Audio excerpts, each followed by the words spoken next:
आज हम पढ़ेंगे जीवाणुओं में पोषण अर्थात न्यूट्रिशन इन बैक्टीरिया। चित्र के माध्यम से आप देख सकते हैं कि जीवाणुओं को पोषण विधियों के आधार पर दो प्रमुख भागों में बांटा गया है, स्वपोषी अर्थात ऑटोट्रॉफिक तथा परपोषी अर्थात हेटरोट्रॉफिक।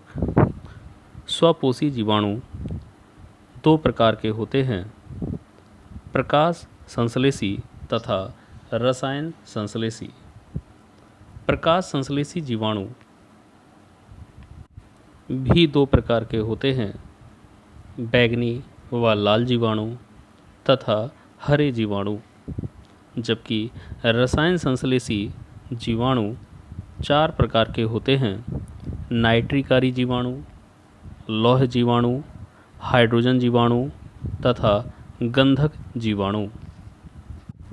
परपोषी जीवाणुओं को तीन कैटेगरी में डिवाइड किया गया है, परजीवी जीवाणु, मृतोपजीवी जीवाणु तथा सहजीवी जीवाणु। तो अब हम इन्हें डिटेल में पढ़ते हैं। सबसे पहले स्वपोषी जीवाणु अर्थात ऑटोट्रॉपिक बैक्टीरिया। कुछ जीवाणु CO2 तथा अकार्बनिक पदार्थों से अपना भोजन स्वयं बना लेते हैं, इसलिए इन्हें स्वपोषी जीवाणु कहा जाता है। ये दो श्रेणियों में बांटे जा सकते हैं, प्रकाश संश्लेषी तथा रसायन संश्लेषी। तो सबसे पहले प्रकाश संश्लेषी जीवाणुओं को समझते हैं। प्रकाश संश्लेषी जीवाणु अर्थात फोटोसिंथेटिक बैक्टीरिया में क्लोरोफिल तो नहीं पाया जाता है, लेकिन क्लोरोफिल की ही तरह अन्य वर्णक मिल जाते हैं, जैसे बैक्टीरियो क्लोरोफिल, क्लोरोबियम क्लोरोफिल आदि। इन वर्णकों की सहायता से ये जीवाणु प्रकाश संश्लेषण की क्रिया कर पाते हैं। उदाहरण क्लोरोबियम, क्लोरोबैक्टीरियम, विभिन्न प्रकार के बैंगनी व लाल जीवाणु, हरे जीवाणु आदि। अब पढ़ेंगे रसायन संश्लेषी जीवाणु अर्थात कीमोसिंथेटिक बैक्टीरिया।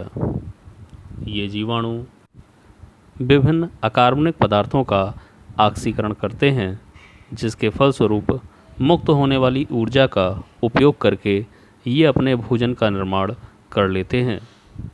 इन्हें चार श्रेणियों में बांटा गया है।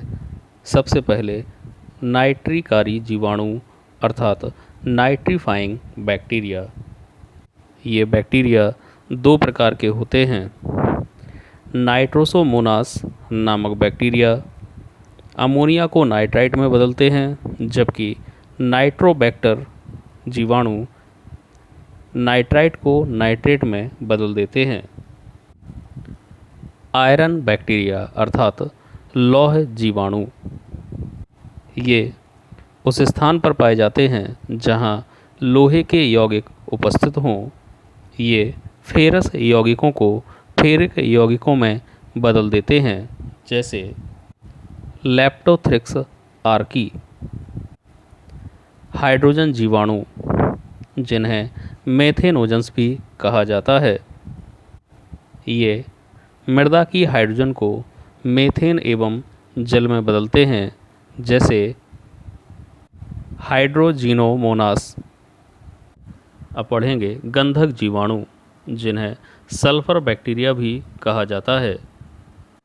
ये जीवाणु हाइड्रोजन सल्फाइड को जल व गंधक में बदल देते हैं। गंधक अर्थात सल्फर कोशिका द्रव्य में एकत्रित होती जाती है, जैसे बैजिया टोआ तथा थायोबैसिलस नामक जीवाणु। अभी हमने स्वपोषी जीवाणुओं को समझा, अब परपोषी जीवाणुओं के बारे में जानते हैं। परपोषी जीवाणु अर्थात हेटरोट्रॉपिक बैक्टीरिया उन जीवाणुओं को कहते हैं जिनमें पर्णहरिम या पर्णहरिम जैसे अन्य वर्णक नहीं पाए जाते हैं। अतः ये जीवाणु पौधों और जंतुओं से भोजन प्राप्त करते हैं। ये अपने भोजन का निर्माण स्वयं नहीं कर पाते हैं। इन्हें 3 श्रेणियों में बांटा गया है। परजीवी जीवाणु अर्थात पैरासाइट बैक्टीरिया। पैरासिटिक बैक्टीरिया हमेशा अन्य जीवित जीवधारियों के शरीर पर परजीवी के रूप में वास करते हैं। अधिकांश परजीवी जीवाणु मनुष्य सहित विभिन्न जंतुओं और पौधों में रोग फैलाते हैं, जैसे मनुष्य में टाइफाइड, टेटेनस, निमोनिया आदि रोग परजीवी जीवाणुओं द्वारा ही होते हैं। अब है मृतोपजीवी जीवाणु, सैप्रोफाइटिक बैक्टीरिया। ये जीवाणु मृत सड़े गले कार्बनिक पदार्थों से अपना भोजन प्राप्त करते हैं। ये प्रायः चमड़ा, खाद्य पदार्थों, अचार, रोटी, फल, मुरब्बे, गोबर या अन्य प्रकार के सड़े गले पदार्थों में उत्पन्न होते हैं। अब पढ़ेंगे सहजीवी जीवाणु, सिम्बायोटिक बैक्टीरिया।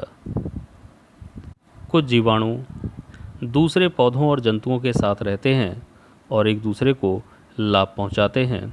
इस तरह के जीवन को सहजीवन अर्थात सिम्बायोसिस कहा जाता है तथा ऐसे जीवधारियों को सहजीवी जीवधारी कहते हैं। परीक्षा में अक्सर सहजीविता का उदाहरण पूछा जाता है अथवा राइजोबियम से संबंधित प्रश्न पूछे जाते हैं। ये काफ़ी महत्वपूर्ण है, इसलिए सहजीविता का उदाहरण आप लोग अच्छी तरह याद रखें। लेग्यूमिनोसी कुल के पौधों की जड़ों में राइजोबियम लेग्यूमिनोसेरम नामक जीवाणु सहजीवी के रूप में रहते हैं। ये वायुमंडल की नाइट्रोजन का फिक्सेशन अर्थात यौगिकीकरण करते हैं, जो पौधों के काम आती है।